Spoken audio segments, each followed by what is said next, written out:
Hey there, I'm Becky. And I'm Lindsay. And we finally hit record on our candid conversations around conscious parenting. We're here to talk about all of it. Ugly parts included. And share our raw experiences and imperfect insights as we're doing parenting. Pretty conscious. In our third building block episode, we chat about our process and reasoning in naming Pretty Conscious. We talk about conscious parenting and what it means to us, and what sets it apart from other parenting approaches. If you want to skip the trinkets, start at 9:12. All right, let's dive in.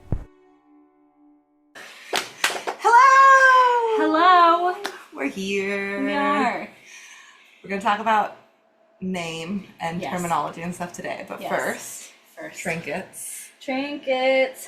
We're going to dive into some trinkets, some things that will just kick us off, help us sink in. I can definitely share the thing that shared with me the other day. Yes. His little wisdoms. Yes. Little feels too minimized. No, it's great. Big. Yeah. Big wisdom. I already shared it with you. I would love to hear it again. I'll give the recap and then you can, Yes. if there's anything that you have trinket-wise. Okay, so it was just like the best moment. It just felt so seeds sprouting. Because my middle Henry, Big Henry had some amazing wisdom because Middle Henry was having a hard time. Yeah.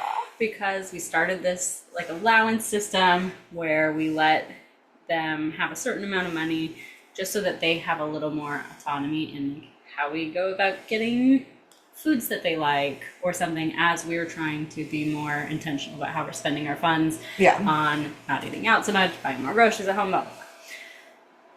So they had chosen different things, and in the earlier part of the day, Middle Henry had gotten something that Big Henry decided to opt out of so that he could have froyo later.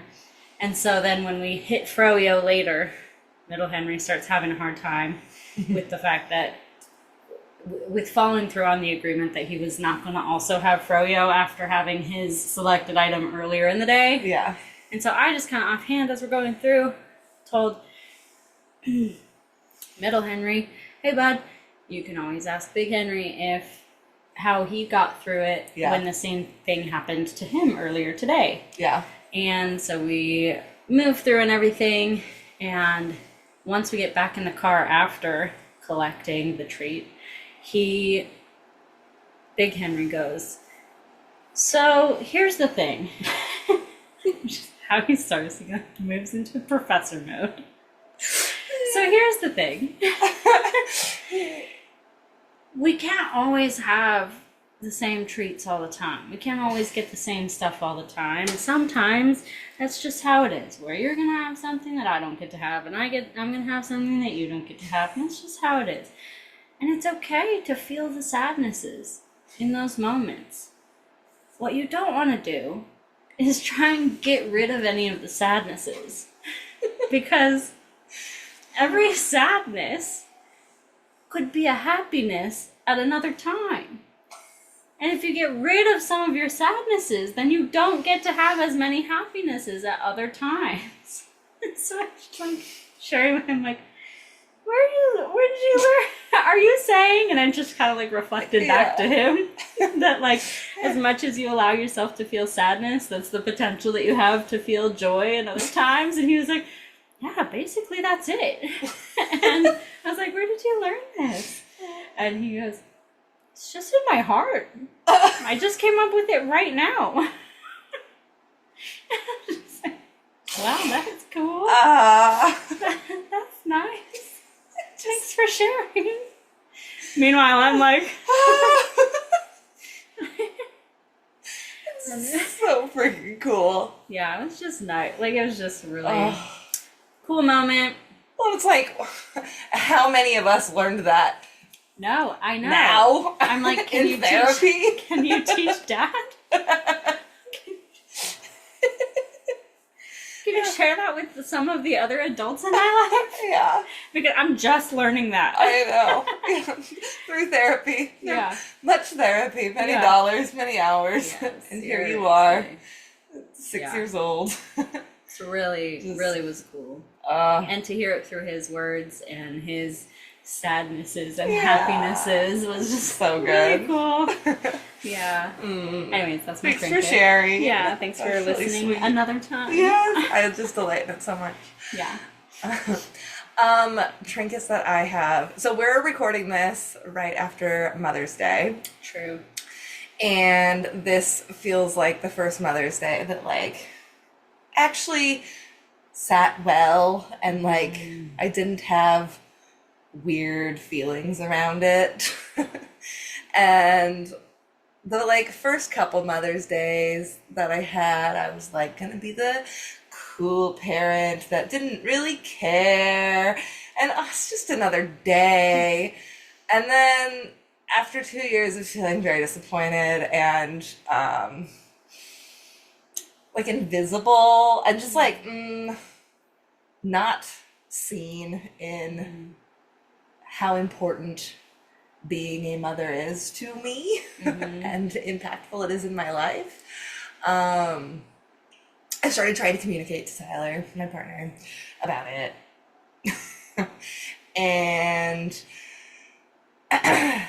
got a little better, but like wasn't what I was hoping for. And I think part of it's because I didn't necessarily know how to communicate to what it was that I was needing. I didn't even necessarily know what it was that I was needing. But with lots of work, and we've been in like couples therapy together, and so really like learning how to communicate needs much better and receive that from each other. This was the first Mother's Day that just felt really good. That like I got to do what I wanted. I got to feel the things that I wanted to feel, and yeah, and like I don't know, I just think that I want to celebrate that for me, but then also like want to put it out into the world that like if you haven't heard somebody say that Mother's Day can be a complicated holiday, here it is. Yeah. Because yeah, there's just so many feelings around it. And yeah, I had like this realization that it's not, for me at least, about feeling celebrated by my kid. Yeah. That like that's not her job to appreciate me and celebrate me. She did, like she loved joining in and all of it, and it was so fun. She like wrote the cutest letter and drew me a picture, and then did it again the next morning. And because I wasn't home for breakfast, she like woke up Tyler the next day and was like, "Dad, we have to make Mom breakfast," and like went out and made toast and brought it to me in bed with my coffee, and it was so cute. But yeah, it's complicated. Yeah. It's just a complicated holiday. Yeah. I'm remembering I recorded for Home Glow Community last year. I recorded a whole Mother's Day introspection. Ooh. It was just me solo.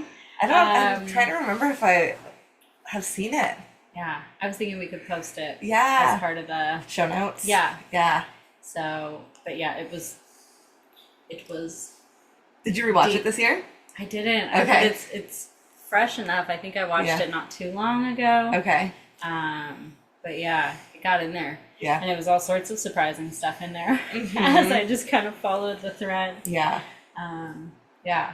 Which I feel like could be like an interesting episode in the future, not necessarily about Mother's Day, but just about like all of the complicated feelings around being a parent and wanting to be celebrated and seen and known in it, and what it feels like when you're not, and how it feels gross to even want those things. And I think that could be a cool episode in the future. Totally. Yeah, I'd love to explore that topic more. Yeah. But I remember offering or inviting and sitting with the grief that comes with it, that comes with Mother's Day. Yeah. And what is there that is messy around, like being celebrated and enoughness. Yeah. So we'll share that in the show notes. I like that idea. Thank you for sharing your experience, and I'm so delighted for you that was your experience this year. Yeah. And also, like, getting to spend part of Mother's Day with you, obviously. That was so good. That was so good, That too. was also I have to put it out there. Yes. That was also really fun. Yes. Pictures in the show notes. Yes. That was so fun. It was great. All right. Are we ready to dive in? Yeah. Let's do it. Fantastic. So, the name, Yes, pretty conscious. Pretty conscious. Candid conversations on conscious parenting. Ugly stuff included. Yes. The whole tagline. We We love a good we love a love good lengthy wordy title. Yeah. Really gotta get it all in there. Well, it's not, I feel like looking back at it, Yeah. fantastic that we have pretty conscious because that's so easily referenceable. Yeah. And I like the name. I love it. And the other part is also important. Mhm. The tagline. Yeah. What happens after the colon. Yes. I think gives you the depiction of what we're actually doing here. Yeah. Yeah. So yeah, it's one of those where it's like, yes, wordy, Mm-hmm. and I can't leave out a single word from We there. really tried to we took out every word that we could. Yeah. Yeah, and we tried did. rearranging them, but then Uh-huh. this is where it landed, and I think it's Yeah. solid. I Agreed. think it's gonna describe what we do. Yeah. Yeah, absolutely. And yeah, you wanna where do you wanna jump in? Do you wanna jump in with I know we were sort of when we started brainstorming this, you started throwing some different name ideas, and Pretty Conscious came I think pretty early on, and you're yeah. So I just actually listened to the audio recording oh cool. from. Okay, I'll start here.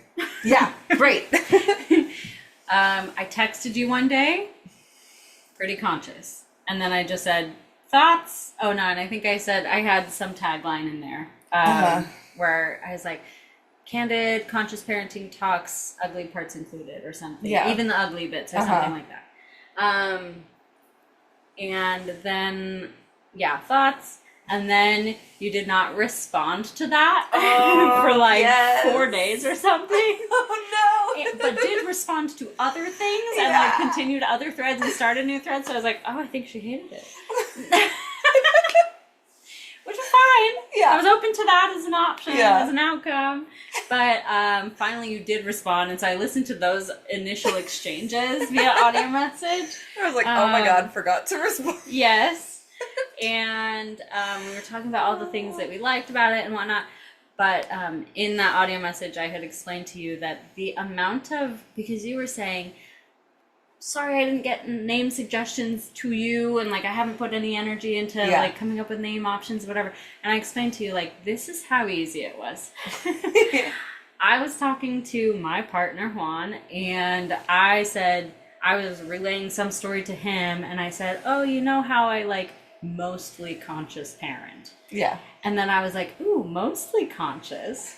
That could be good. Yeah. And then my poet mind went to what are synonyms of mostly? And I went, whatever, down a list and hit pretty. And I was like, pretty conscious? And we talk about the ugly stuff? Yes. Pretty ugly? Pretty conscious as in mostly conscious. Pretty conscious as in not perfect, but no need to be. Yeah.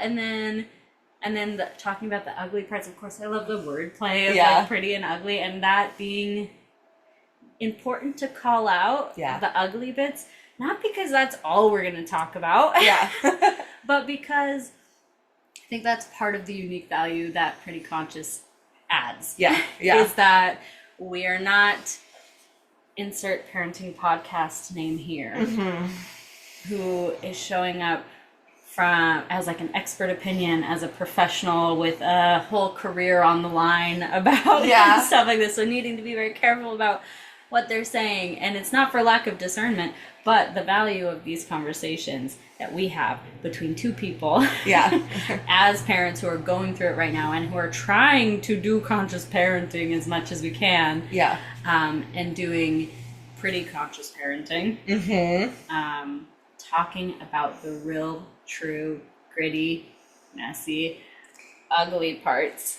Which is so the beautiful value. and pretty. I know, agreed. And that's why messy was in quotations for those not watching.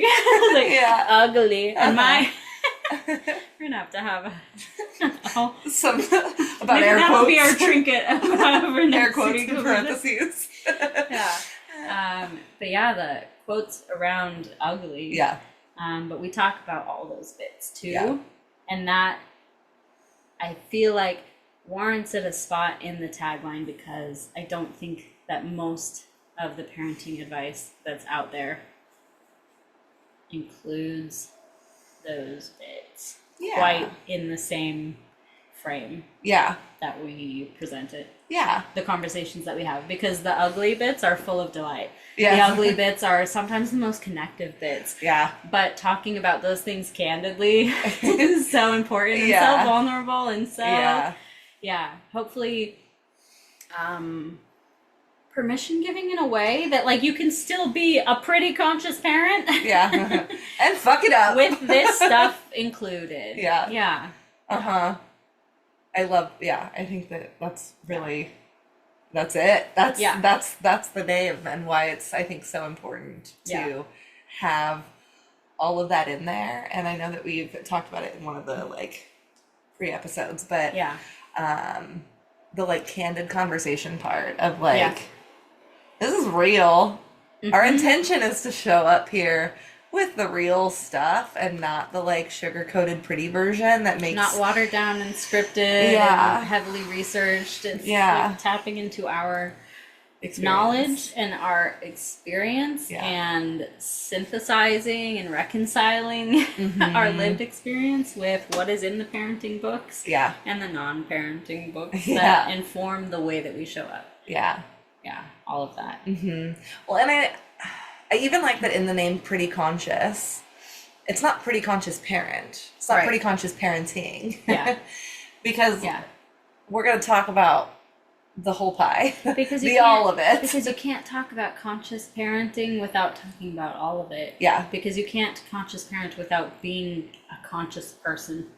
Without, that's so much of it. There's like the wholeness is included. The all of it. That like we don't parent in silo from the other aspects of our lives and ourselves. And part of being a conscious parent is showing up as your whole self with your whole self.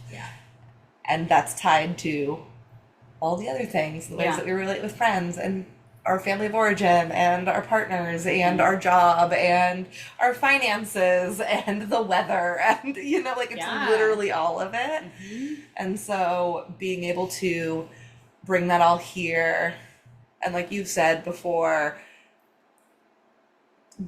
we'll try to make a lot of, I think we do naturally make a lot of the connections back to parenting, but even if there is conversations that we're having that aren't parenting related, they still can be connected. I think I pitched it out as like if you don't see it, it's an Easter egg assignment. If you can't find the way that it connects back to parenting, I promise it's there. Because we're not talking about it if it's not related to parenting, and that's not because we're putting a filter on, hey, we can only talk about these things if they're related to parenting. It's because it all is.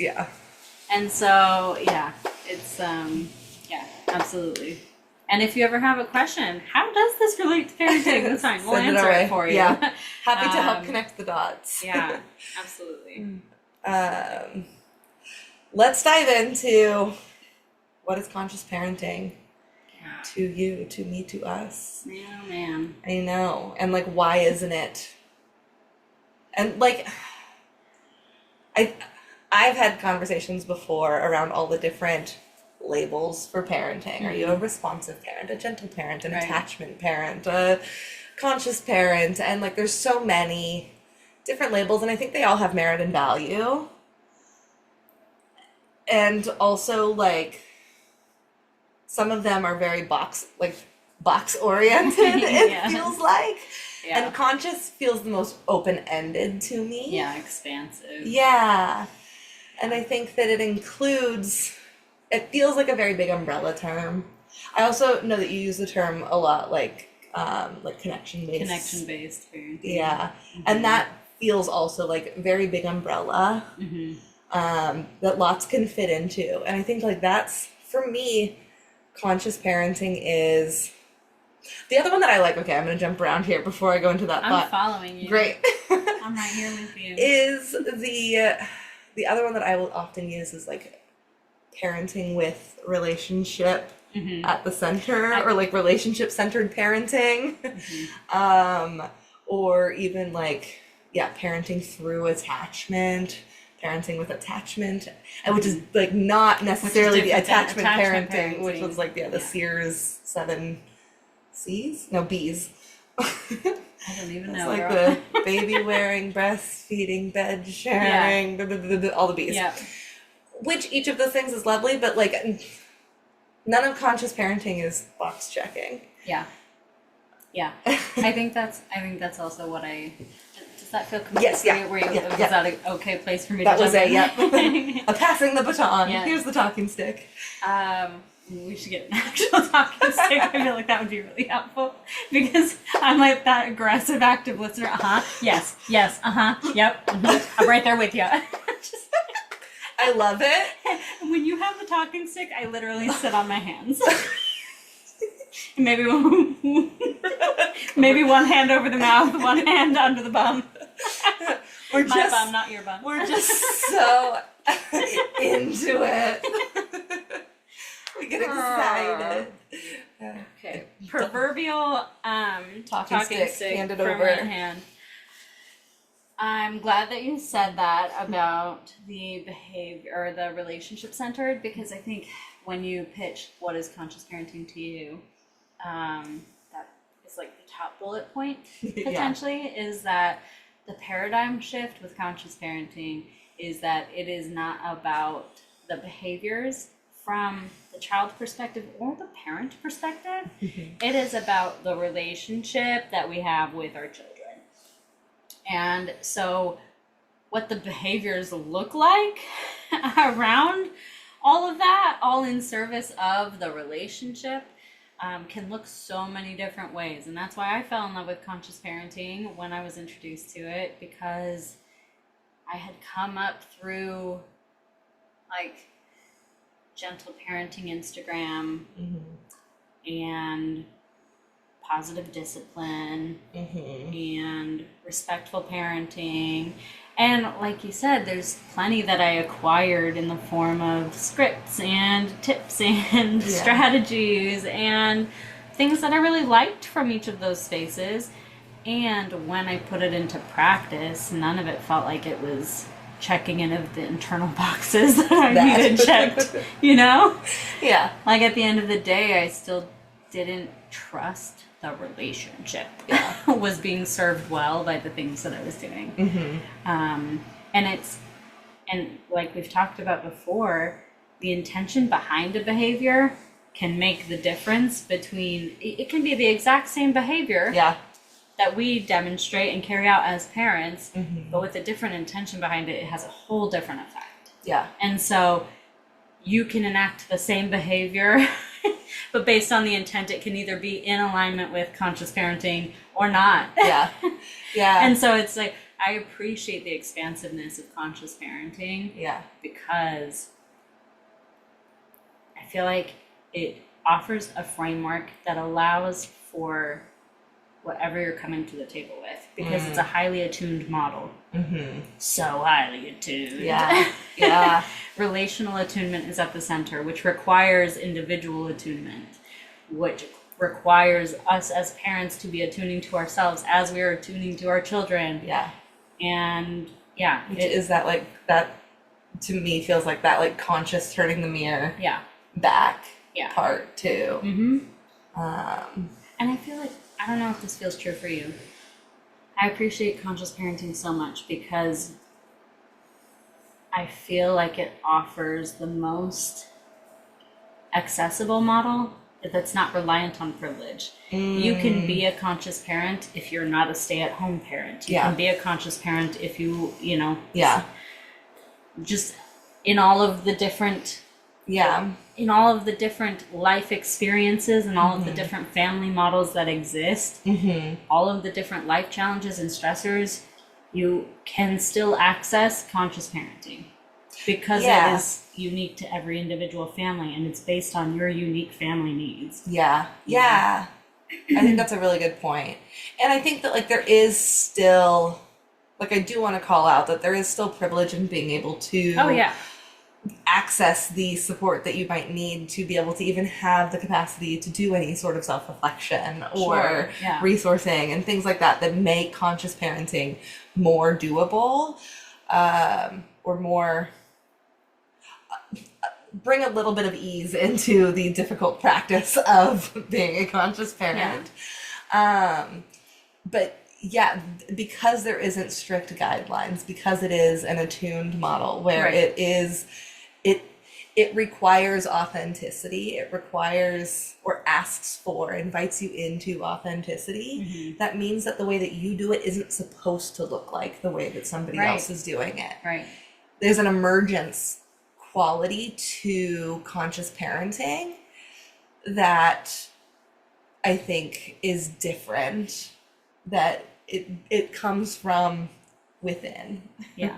And like, yeah, jumping back to what you were saying about how it's not necessarily behavior oriented on the kids or the parents, and how one behavior can look the exact same but can feel and be something so different based on the intention.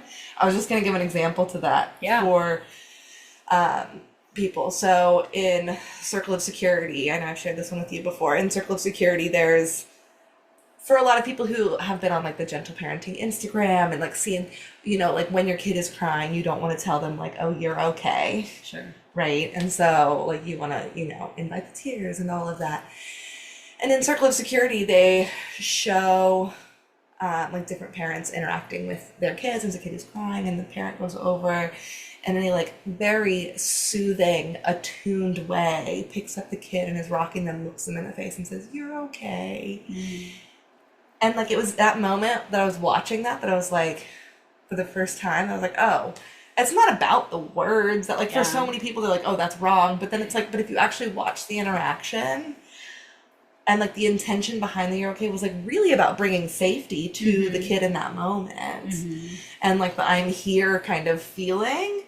And so I think that, yeah, that like one behavior might look or sound the same, which is why tips and scripts can be very helpful jumping off points, especially if you don't have like any experience with interacting and communicating in any sort of like gentle, respectful, attuned way, right? Which a lot of us don't have those experiences from our childhoods.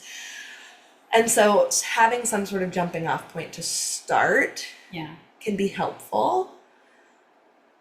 And having the like openness and willingness to like try it out. How did that feel? What would feel more me? What would feel more true for me to show up here in relationship? And then being open to like adjusting that. And what serves my kid? What works for my kid? That, yeah. The big quotations around works. That's like a whole episode. Right? Yeah. For shorts. Yes. For shortsies. What works is what serves the relationship, right?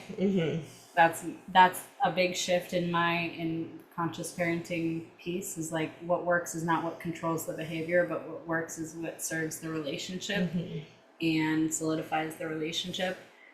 And for example, my oldest, Big Henry, recently met his grandfather, who has had a really challenging life experience. He has no teeth in his mouth, and it landed differently. The things that Juan and I have been teaching him about dental hygiene. And so he has now started telling me, hey Mom, I'd like you to force me to brush my teeth 3 times a day. Please set alarms and please force me to brush my teeth 3 times a day. And so now it's like morning, noon, and night. Hey, Big Henry, you told me you wanted me to force you to brush your teeth. I'm here. You know? Yeah. But literally, it works for us. Yeah. Because he asked me to do it. Yeah. He's finding a way that, you know, we've expressed that, hey man, this is kind of one of those like non-negotiables. Yeah. We got to do it, but how? Yeah. There's a lot of options. There are a lot of options for how we can approach it. And what works for him and what works well enough for me is me forcing him to brush his teeth 3 times a day per his request. That is so funny. So it's just one of those things. No, I don't think any gentle parenting is going to say script is going to say, hey, force your kid to brush their teeth 3 times a day. Yeah. But it works, and it serves our relationship fantastic. Yeah. Yeah, and I think the idea way. of like serving relationship is really important. Yeah. Because it like that's what's at the heart of it all is your relationship with your kid is what parenting is. Yeah. That's what parenting is your relationship with your kid. And so, and part of the work of being a conscious parent is building the trust in the enoughness of secure relationship. Yeah. And there's so much trust that's required there. Yeah.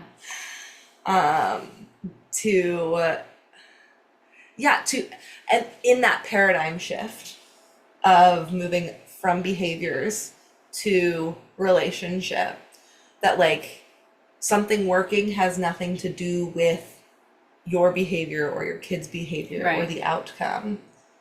It only has to do with relationship. Yeah. So, which actually is like so freeing. Yeah. It's so freeing to like be able to have the shittiest day and still go to sleep knowing that like you're okay. Yeah. You and your kid's relationship can hold that. Yeah. And you're not a bad parent. Right. Because you had a shitty day. Yeah. That's like something that just feels so good about conscious parenting is the like humanness of it. and the imperfection being required. Yes. It's actually required of us to conscious parent well, to be in relationship well, for there to be tricky moments, for there to be ruptures, because what ruptures allow for is that opportunity to consistently repair. Yeah. To build that trust in the relationship, to build that trust that it doesn't have to go perfectly to go well enough, and to offer them everything that they need to thrive. And allow for that security in the imperfection. Because we were talking about, what was it? We were talking about like these very specific frameworks that feel more comfortable, because if I check the boxes perfectly, then I'm a perfect parent. Yeah. Yeah, right? We were talking about sleep training. And I was like, these frameworks that allow you to, if you do all the steps, then you got a 10 out of 10. And fantastic. Yeah. Now I've checked the box of like doing all my parenting things. Yeah. Which for the record makes so much sense that we all want that. Yes, we were absolutely. Raised with it. Our society is like, give me a matrix, give me a rubric. Yeah. Absolutely. Yeah. Like let me pass the test and then but like we don't just want to forget it and move on after that, you know? Like, right. Like it's not just the like get it and forget it like in school. Because parenting is not a task. Parenting is a relationship. Yeah. And that's the whole thing. And that had like a judgy tone. On top of it. I didn't hear it, but I heard it. I heard a misalignment in my tone behind my intention that just didn't align with my intention. But that is a big shift into the conscious parenting paradigm, is that we've talked about this a million times. Parenting from a conscious parenting perspective is not about the doing the things, doing the parenting things. It's about the being with. Yeah. Being in with relationship. Your children in relationship. Yeah. And so I just imagine when I was, because you had more conscious parenting exposure from the jump. Yeah. With yours. Yeah. And I went through 1.5. Yeah.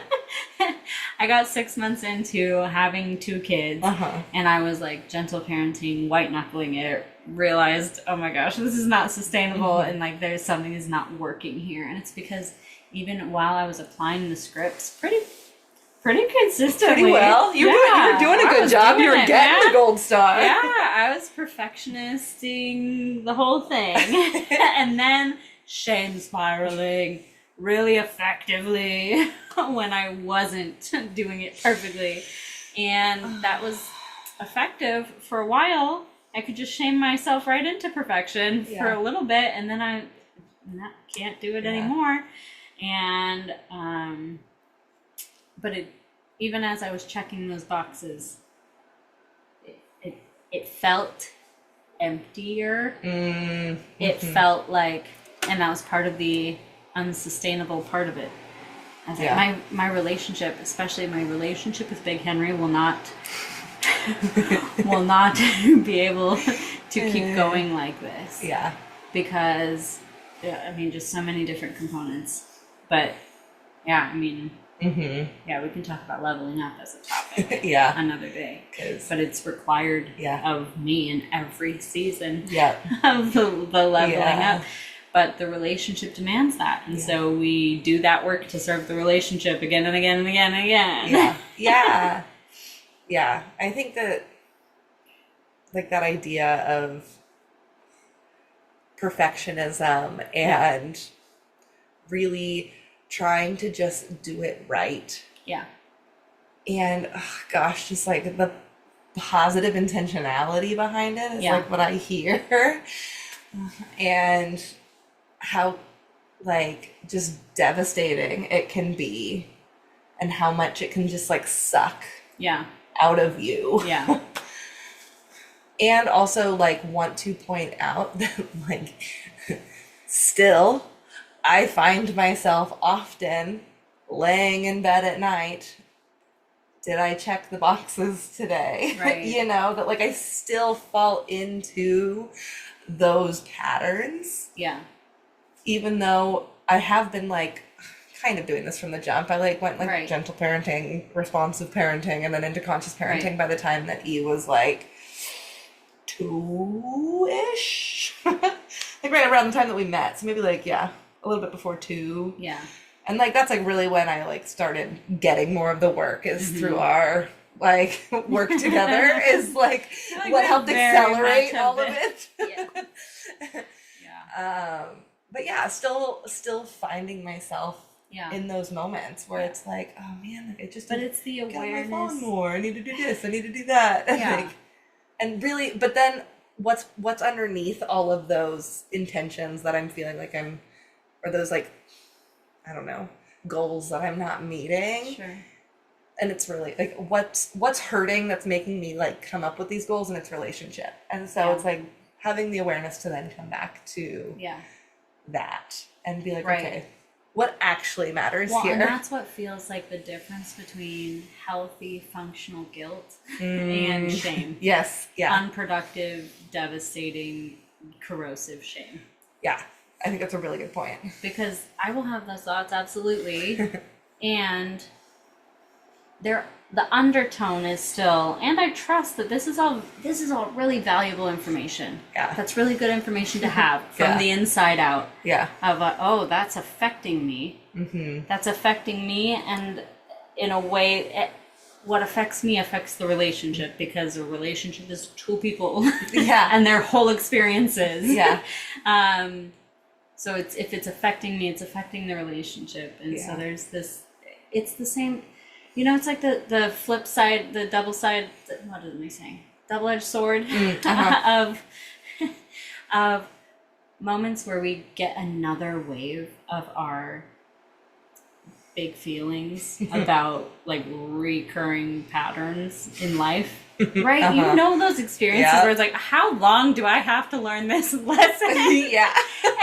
But there's the flip side is that, like, as I'm feeling another wave of processing it and at new depth, that's only able to happen because I've fostered more security in myself and more safety in here than I ever have before. And so when I feel the parenting guilt that emerges as a natural outcome of being in relationship with people and doing things that I then wish I had not done, it's like, okay, I have more capacity to hold more of this, it's actually super indicative of the safety that I've built up within myself, that I am able to call myself in on these topics here now without crumbling. Yeah. You know, like there's enough safety in here to hold this. Yeah. Uh-huh. Which is painful. It's not comfortable. Oh, yeah, no, it's not fun. No, it's not like, oh, hi, Data. But it's like, yeah. But I am grateful for it. Yeah. Because I do show up differently from that place. And that's not a bad thing to do. I mean, that's one of the hairiest areas or the areas that feels sometimes the most out of alignment with like some of the gentle parenting or the like non-coercive parenting space is how we incorporate personal accountability and personal responsibility in our family. That's one of our core values. And so we talk about that, and sometimes it feels very rigid. Yeah. Until I remember that, hey, we're serving relationship, and to serve relationship in the long run requires each individual to have personal accountability and to own the impacts that we have. That's required for relationships in the future. And so that is, for me, even though some of those moments feel really crunchy, it's one of those things that I'm like, and it's important enough that like I'll take the temporary ruptures, and I'll trust that we're going to be able to repair through it and find a way that works well enough for everybody. But it is something that we come back to again and again and again and again. And that, the idea of that, like, coming back to things, the spiral, like, it reminds me of like spiraling curriculum, like teacher brain, of like the curriculum that circles back and like you touch on the same topics again, but it goes deeper and deeper and deeper. And unless you didn't get it the first time, and that's kind of like the beauty of it, is then okay, I'm getting this lesson again, and like maybe it's not getting to a new depth. And like I know for me, like I'm thinking of things that have happened in like Tyler and I's relationship, like 15 years that we've been together, you know, and like how many of those lessons like stayed pretty surface until we started to like, for me, the first step was like that awareness building of like, oh, it's here again, you know, and like just even when I wasn't able to do anything about it, I didn't have the skills to do anything about it. That was like step one. Right. And I like, I've brought that so much into, I think, parenting too, that like, especially like early when I was like, oh, conscious parenting, like awareness felt like such a new thing. Oh yeah, the novelty of when you haven't had awareness. Mind blowing, right? Life changing, all of the things, transformative. And even though nothing was outwardly changing, just even starting to have awareness around it, my brain was starting to build new pathways. And so, like, I think that, and like, that's, hearing myself say it right now is such a good reminder for all of those things that feel novel again in parenting, that, and like, that feels so, like, I feel helpless because I don't know what to do right now, you know? It feels good to remember that even just like having that awareness is like, that's enough as a first step. Totally. And like the trust in myself that I've built through the personal accountability and personal responsibility of doing the self-reflection, of reaching out, of, you know, like doing the reflection, repairing, coming back, collaborating with my kid, collaborating with my husband, changing the environment, all the things that happen. There's like the trust that I will put in whatever work it takes to keep relationship as like safe and secure enough for it to hold the complexity that's here in this season. I think it's really interesting. Something emerged as you were talking about, and from the very beginning when you're talking about, you know, I'm still at the end of the night going to bed and I'm thinking about the boxes and did I check them, did I not? And it just brought to mind, I feel like, a huge difference between conscious parenting and other flavors. It's not, it's kind of a multifold thought. The awareness is the part that makes it conscious. The awareness is the thread. The desire for the awareness is the thread of continuity in conscious parenting. And it's not that in conscious parenting, awareness and presence with the experience is a huge part of it, right? Yeah. And that doesn't mean that you have to be aware or present 100% of the time Yeah. as you're trying to go about conscious parenting, right? It's about when you dissociate. It's about when you check out. And it's about checking out, not so that you don't have to check in with the boxes and if they're checked or not. If you take a look at those boxes and you feel the discomfort of unchecked boxes, and then you're so uncomfortable and you need to check out as part of that, like it's time. I really appreciate auto-regulation coming into my knowledge that sometimes we do these things and they are functional and they are adaptive, and sometimes I am scrolling my phone because that's what some temporary dissociation is going to be supportive of me doing no harm. You know what I mean? And so, are we dissociating before or after the awareness? Yeah. And it's just not cutting off. It's not dissociating in lieu of awareness. Yeah. You know what I mean? Because it is both. And I experience that a lot. And I feel like it's fair to normalize that conscious parenting is not being aware of every feeling all the time and being present 100% of the time. And I think I might actually catch fire if I did that. Oh, I know. I think I would actually... Okay.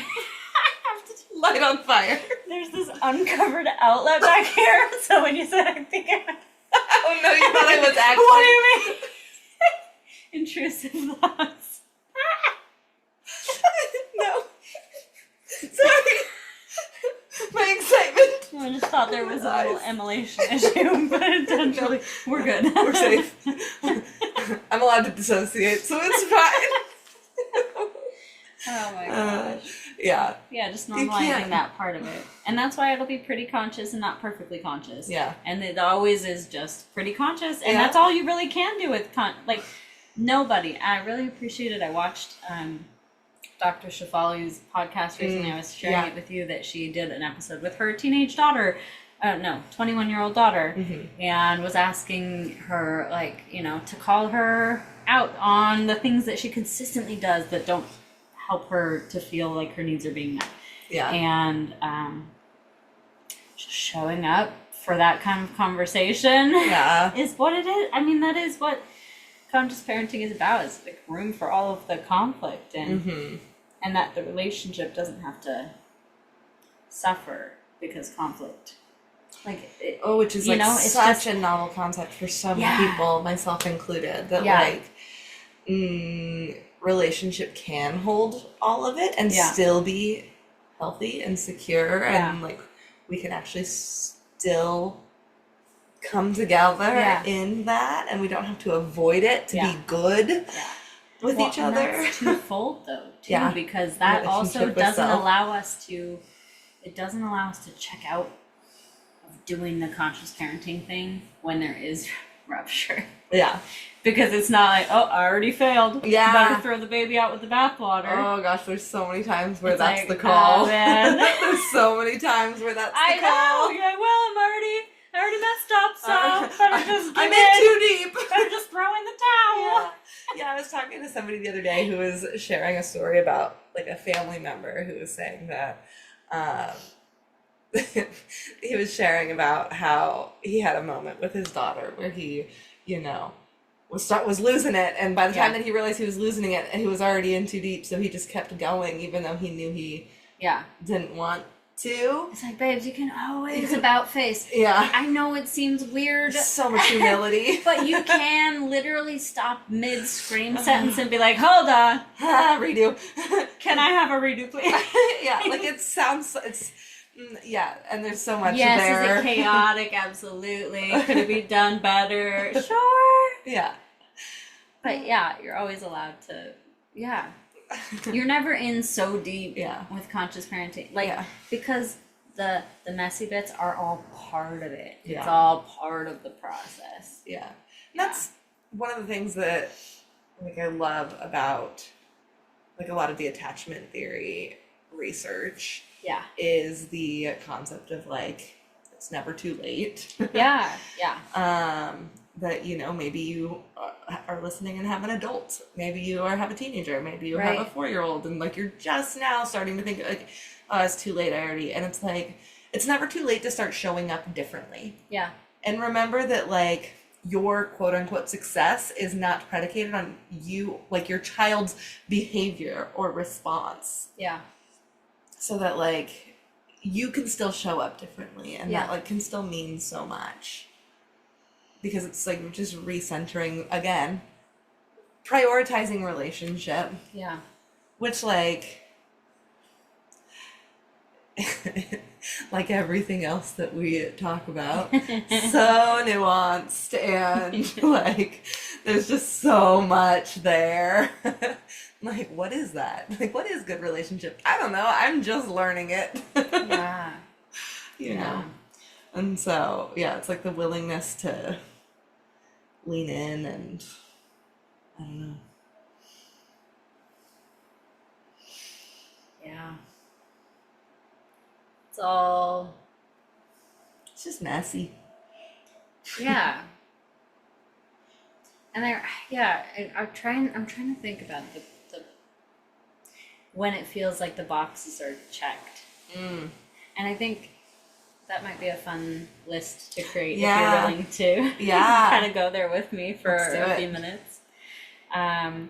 Because I think that the flags, the markers for when I'm like the behaviors that I look at from my kid and from myself for we're on the right track, like we're doing the thing, are like, honestly, it's like when my kid tells me he hates me, or it's my kid tells me I'm doing something that is fucked up to him, my 6-year-old telling me like that felt like or when they come to you with something that they did that they fucked up. That too is like one of those moments. That's giving me the indication I'm offering enough safety that they feel like they can share those intense and fiery things with me.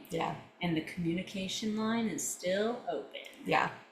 And it's that like, and it doesn't always sound pretty. Sometimes it is the like screaming, I hate you, the like throwing the marker that they were just drawing on the wall with at your face. Like it's often ugly the way that these things are communicated.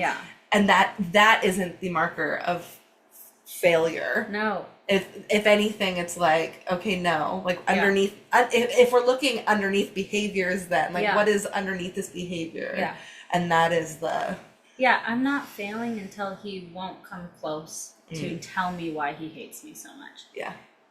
Like, that's the difference. That's the difference.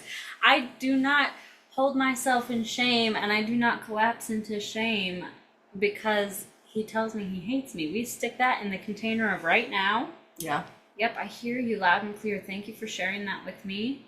Do you want to come over here and tell me more about why? And he literally comes and sits on the counter and tells me all the reasons that he hates me right now. Cool. I mean, not cool. It hurts, but like I've also heard it like a time or two. And like that's what you're feeling right now. Okay. And then a lot of times afterwards he'll say, I didn't mean it before when I said I hated you. I'm like, that's okay. Even if you did, that's how you feel. That's how you're feeling. And like, you'll never hear that from me. But like, but it's that helping. It's just, if you're telling me you hate me, but you still ask me for light touch to help you with the discomfort that you're feeling emotionally because you're upset that I had you come inside and you were still in the middle of your work. It's like, they're still asking for the closeness. The relationship that's what I was still gonna intact. say. The relationship is still intact. If you're coming to me to tell me, or even if you're coming through Dad to help repair with me, or I have to write you a letter because you don't want to talk right now, and that's fine, but you'll get to it. You come back around. As long as you're still coming back around, our relationship is still intact. And that's the circle of security type language of like you're still launching out and coming back to me to land in some capacity, and like with every temperament and personality that looks different. Sure. Because like for some kids, like they don't want any touch. For some kids, they do need more space. For some kids, they Like and that was specific to my one. I just wanted to call that out. Yes, thank you for doing that. Yeah. But yes, that was for me a personal, and that's the nuance of it, is that that's my marker for my kid, for your big Henry. My relationship. Yes. For your big Henry, which is different than your middle Henry and your little Henry. My baby Henry. Your baby Henry, which is different than my E. Yes. So it's that the art, like I love the like idea of like, are they still launching from me and coming back to me as their soft landing? Yeah. In some capacity at some points. Yeah. And like what's happening when they are. Yeah. Am I still a source of confidence, and am I still a source of comfort? That. Yes. And when I'm not, are they willing to come to the table and tell me? Like, will they tell me? Yeah. In the ways that they can. Whatever way they do. Yeah. Yeah. Yep. Because they're not coming and sitting down and saying, "Hey, Mom, can I have a conversation with you?" Over dinner, Hopefully one day. Maybe one day. Maybe. I don't know. Big Henry's taken me outside a number of times. I need to talk to you. Let's eat it that the other day. Lay it on me. Are you ready for a pineapple conversation? Bring it. Bring it. He told me the other day, she's like, "Can we talk in private?" The inflection. I know. So good. Can we talk in private? So good. And shared.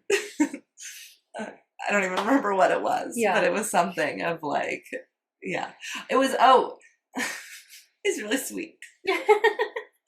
We were having dinner at my in-laws, and we were all outside in the front yard. They had set up a little Easter egg hunt for her. She had like just gotten her bike and was practicing it, and she, in practicing her bike, kept getting off and like running and like looking for different bugs, and like I think it was her way of like regulating how scary it was to try to ride a bike. Sure. And so she found a ladybug.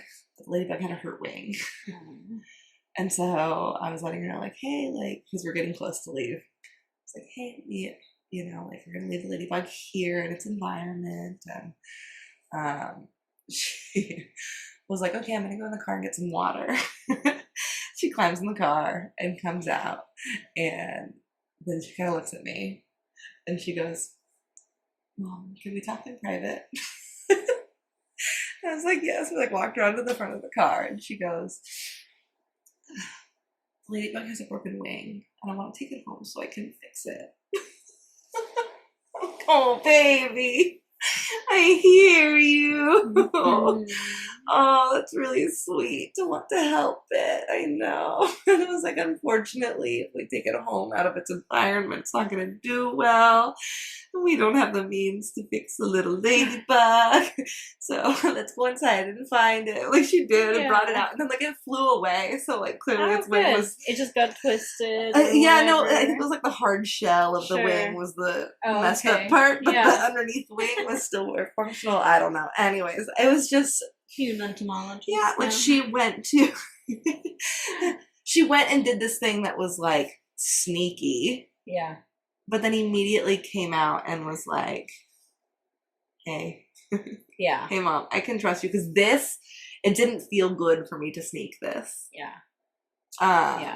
And just that, the trust that she can come back. And it happens in so many little ways.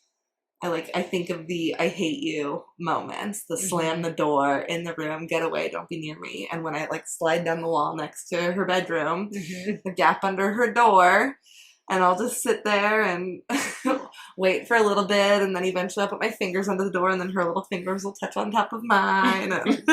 And it's like still being able to be there as the the landing to the I hate you. But Yeah.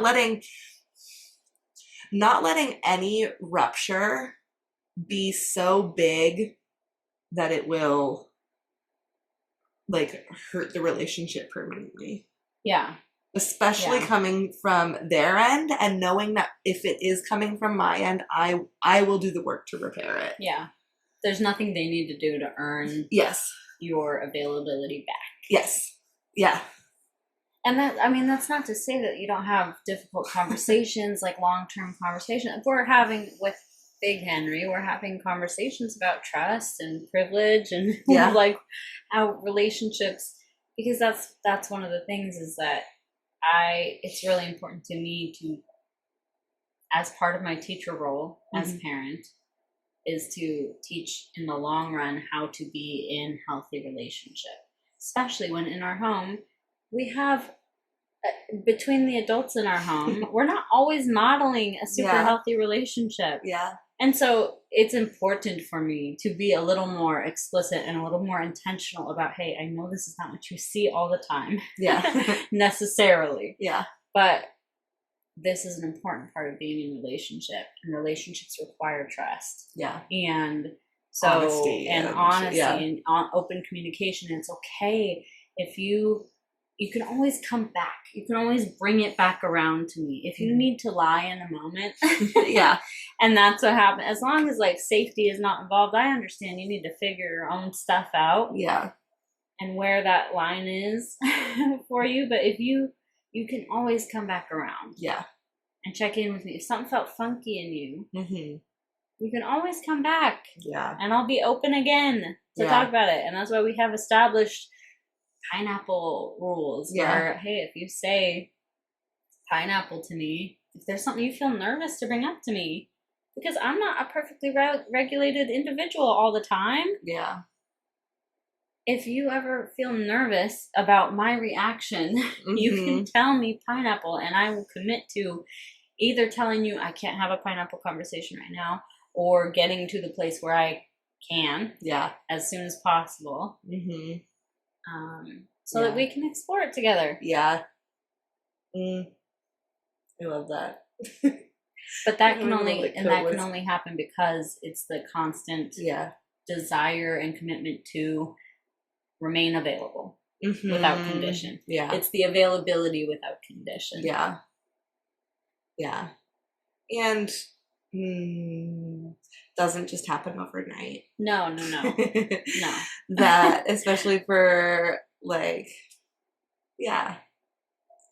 we've been doing this for a little bit now. So like there is some like, we have built that trust, but it wasn't always like that. And the kids are still always testing. Like I feel like E is always testing, like, we're still good, yeah? We're still good, yeah? Yeah. And like, especially after hard moments, I feel like there's sometimes even more of that. Like if there is a like significant rupture between the two of us, and then like repair has happened, sometimes that same thing will happen again and again and again. And it's almost like she's like, okay, but we're still good. Okay, but we're still good. Yeah. Okay, but we're still good. Yeah. And then eventually there's like the trust that's like, okay, yeah, like the response is like now coming through warm every time. Yeah. And we are actually good. Yeah. And then it's like, okay, now we can, and then it moves on to something else.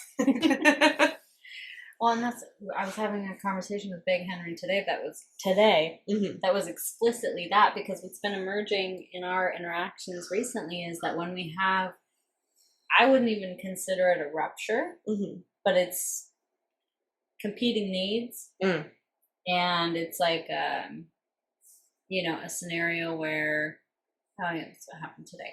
He really wanted to go to the park. And originally I had said, hey, we'll be able to go to the park if I'm able to get my stuff done. And if we're all still in a good space to do an outing by the time it comes. We got there and he had like taken another like ice cream sandwich out of the freezer. Was already having some pretty dysregulated interactions with siblings. And so we get there and I say, hey, bud, we're not going to be able to go to the park today. I think, for a lot of different reasons, we're going to stay home. We need to prioritize these things. And he goes into the I hate you. But he also has started recently saying, you hate me. Oh. And I'm trying not to squash that's true for him. Yeah. So I gave him time and space with it, but stayed with him. And eventually, after, cried by himself for a long while. And then he cried in my lap for a long while. And then eventually he asked for light touch. Mm-hmm. And then, at a certain point we were able to start having a conversation about it. Yeah. And I said, I hear for you. You think I hate you in those moments. What is it that I'm doing in those moments that makes you feel like I hate you? That must feel intense. That must feel so sad. And he was like, yeah, when you don't let me do things that I want to do. Mm. Yeah, I hear you. So when I'm doing something and I'm not letting you do the thing that you want to be doing most, that feels, you believe that I hate you in those moments. Mm. Wow. Ouch. Are you open to some information? No. All right. Cool. More light touches, more light touches, more light touches. Open now? I'm open to information now. All right. Part of my job as your parent, the teacher job is and we go into that, me explicitly telling him the information, the factual information, that even in the moments where you feel like I hate you, I never do. Mm-hmm. Sometimes we just have these things that come up, and that's just part of living life and whatnot. But the factual information is this, and your experience is valid. And I'm never going to tell you you don't feel how you feel. I want you to know the fact. Yeah. Is that while all of that feels so true for you in that moment, and I believe you 100%, I want you to know what my truth is also. And so it was nice for him to be able to receive that. He received it, man. You don't know I'm receiving it. Yeah. Please. Say more of that face. I can't read it. I'm having another moment where I love when you play out these scenarios in real time and do the things that you say to him or the things that he says to you and the interactions and you just fully go back to it feels like. I do. I'm sitting here being that's so nice to hear. And just thinking how powerful it is to hear and how powerful it would have been to have heard in those moments where it felt like my parents hated me or that I was the biggest disappointment or, whatever it was. And just, if you're open to it, anybody, no, not you, listeners are open to it, I invite you to rewind and listen to that section again and just take it in if it's something that you need to hear. Because maybe I need to watch it back. Maybe you need to go listen to it again. It's is it your Joan of Arc part? Probably. Is that too vulnerable to put on here? You can cut it out if it is. No. I might not elaborate. Yeah, that's fine. Yeah. The part that knows what it feels like to be parented by you. And it's just, that's just so meaningful, that repair and the not even rupture, but just those real honest conversations. And also pointing out the fact that Big Henry is 6. Yeah. And these aren't necessarily the same kind of conversations that you have with baby Henry. Right. But there's there's the roots of it are still there. Yeah. And the intention behind it is still there. And the belief, I don't even know if belief. Yeah, it circles all the way back to relationship at the center. Yeah. Yeah. And that means relationship with me as I am right now and you as you are right now. Yeah. Which means that your relationship with baby Henry looks different than your relationship with middle Henry. And looks different than my relationship with E. And that it's just, that's what's there. Yeah. And that's the pretty conscious part, right? Is that like, that's the, well, it's messy. Yeah. You thought I hated you for a while. Ooh. Wow. And it's for me having to sit quietly with the part.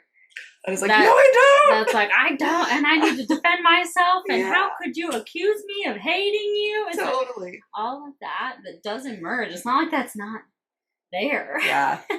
It's just that I've experienced it more than one time. Mm-hmm. And I know that what serves our relationship best is for me to allow him to feel exactly how he feels, because he's going to go ahead and feel it anyways. Mm-hmm. It's just whether he's going to be honest with me about it or not. Mm-hmm. And guess what? I'm sturdy enough to hold it. Yeah. And I'm sturdy enough and I care enough about you to see it through until the moment that you don't hate me anymore. Yeah. or that you believe me again that I love you. Yeah. Yeah. Yeah. And we can talk later about like building that sturdiness. Yeah.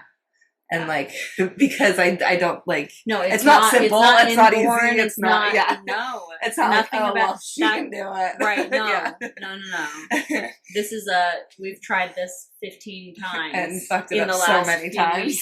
Yeah. There are times where the sturdiness is not there. Yeah.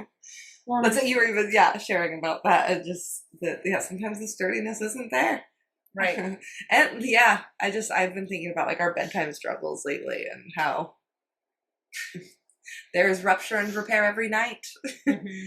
And that, and then again in the morning and trying to rework things, and then I will still inevitably lose my shit at some point. And I don't want to say inevitably, that feels very like fatalistic, but it happens. Yeah. It does happen, and it's, but it's still okay. E still wants me there. Yeah.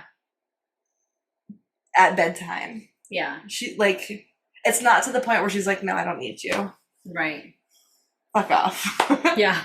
Even though sometimes in the moment it is fuck off, Yeah. There's still this coming back. I feel like I'm just repeating the same things again. I think it's helpful, though. I feel like when I'm listening to things like this, I always feel a little like I wish there were more real world examples. Yeah. Because I think the examples have such a nice way of,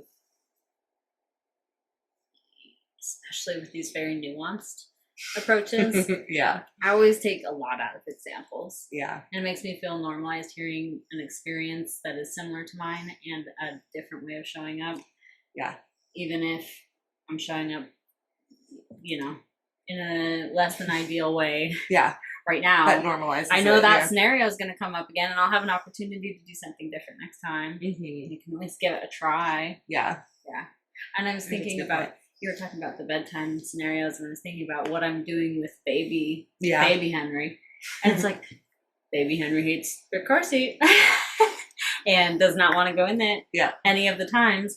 And for weeks and weeks and weeks and weeks, I've just been putting her in it anyways. Mm-hmm. And she's crying, and I'm not like trying to shut down her crying or anything, but I am also was not doing anything different. Yeah. Other than just, okay, I'm going to, put you in for safety. Like I'm going to do it, you know?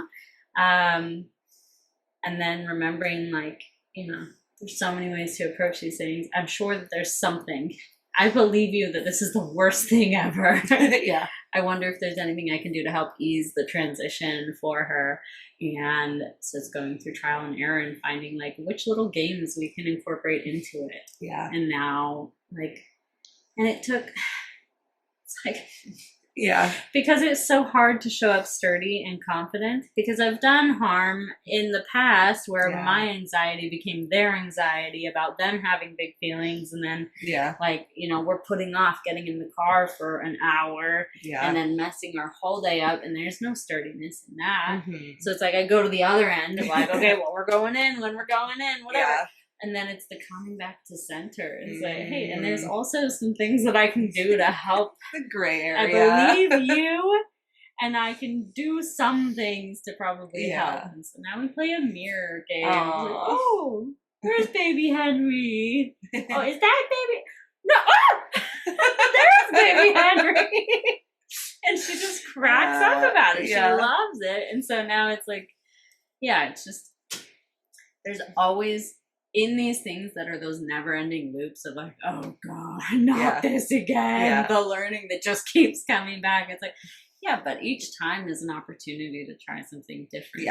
And we can miss the opportunity 25 times and still be pretty conscious. Because we come back on 26 and we try something that brings it back to middle, brings it back to center, brings in the relational needs.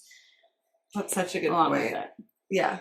I think that, I like the idea that, and that goes back to like the awareness conversation, that we don't have to catch every single thing. You're gonna burn yourself out so hard, and then you're just playing right back into that same perfectionist burnout bullshit spiral, all of that stuff that we don't want to model for their kids that we're raising up and that we're in a relationship with. Which is why even this is probably a different conversation, but I'll throw it out there for right now. The concept of good enough parenting. For a long time, I just tried to do good enough. I was gonna do good enough so good. I was gonna do good enough so perfect. I was gonna check the right amount of boxes, is what that felt like. And so it's such this different area to live in, to not have this like evaluative thought process behind the way that we are showing up with our kids, and still self-reflect, and still build the awareness, and still build the skills, and still have the conversations, and still face the conflict, that without making it mean something that it doesn't mean, and turn into something that we don't want it to turn into. And that's like it feels like a very fine line to walk. I feel like a lot of it comes down to being present and attuned to the relationship when you're in it, when you're connected with your kids, and responsiveness there. And then showing up for the self-reflection when you have the capacity to be present and attuned to that relationship within you as you're looking at things. Because it's not be in the moment when the moment is there to be connected with your kids. Obviously easier said than done. But all of this spinning out that only takes you further away. Right. If we are checking our lists and checking all of the boxes and everything, not even in a productive way, we're just burning capacity. So it's like sometimes I will sit on these things and let them gestate a little. Let them just be. Let it just be this way for right now. And sometimes when capacity is very low, I will pitch this stuff to my subconscious in like a very intentional way. I'll go to bed at night and I'll say, well, this sucked, this sucked, this sucked. I would like to make changes in those areas. Do your best. Do your thing. Overnight. I'll see what I wake up with in the morning. And I'll just let Dream Lindsay have at it and see what we come up with. And often very productive, actually. So it's just, and like there's the awareness component there. And a trust. That's the thread. Have that's the awareness. The golden thread. And trust that, golden thread of awareness. I think that's like one of my things that I've done in the past with parenting and process. The golden thread. But that feels like it's the thing that ties it all.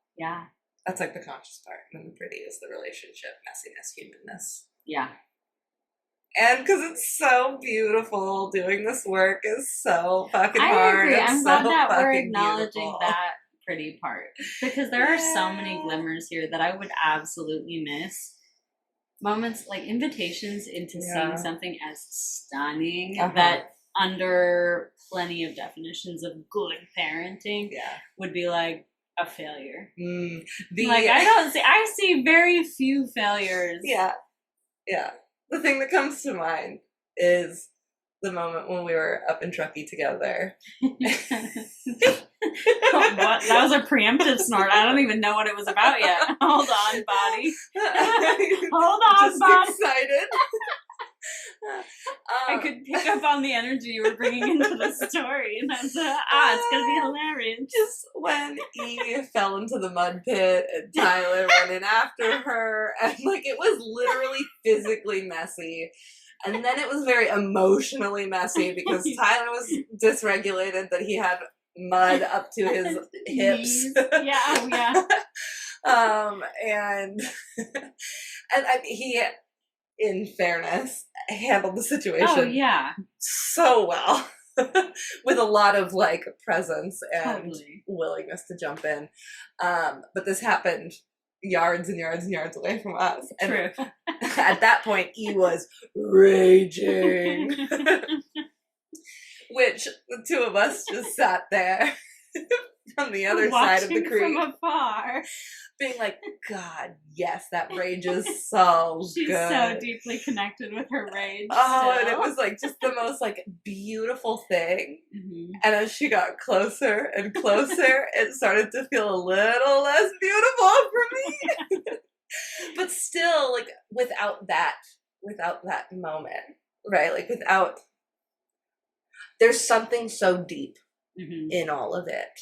There's something so beautiful in that mess Mhm. of watching my daughter feel that amount of rage Mhm. and feel it Mhm. in a way that wasn't harming anybody Yeah. was so cool to watch and so hard to meet her in. And like that's just like that's the all of it. Yeah. Yeah, that's the thought that came to mind with the mess Mhm. of it all. And it wasn't even necessarily like an emotionally messy thing towards us. Like I have 100 examples of that too. Sure. But yeah, just the Beauty in the mess. beauty of in it. the mess of it, the beauty in the heart of it. Yeah. That like a happy kid is not a successful version of being Right. pretty conscious. Yeah. Yeah. Oh, so Lots of little good anecdotes in here. Yeah. I love reflecting on it, and it's. yeah, I've talked to you about how it's feeling very important for me to make something tangible, create with Yeah. these less tangible experiences and Yeah. things. Whether that's through writing, like a poem, or Yeah. doing art or something. But it feels nice to put these anecdotes into. yeah. Uh-huh. Yeah. And you always have so many like great ones to share, and yeah, I just love hearing them, and I know they've helped me, and so yeah, definitely wanting to bring Yeah. that into this space, I Yeah, think, that's as a we're lot. feeling it out. Yeah. Absolutely, it feels important. Well, and that's like the crux of our conversations generally start with Right. that, or Yeah. like relate to one another with that, and so it makes sense that would Yeah. plop its way in here. Absolutely. All right, That feels really complete. I think so too. Pretty conscious. That's it. Bye. Hey, we know time is hard to come by. Thanks for spending some of yours with us. And remember, you can always reach out. We're real people and we're interested in what's real for you too. Do you have questions or feedback? Anything you'd like to hear a chat on? Check the show notes for where to find us.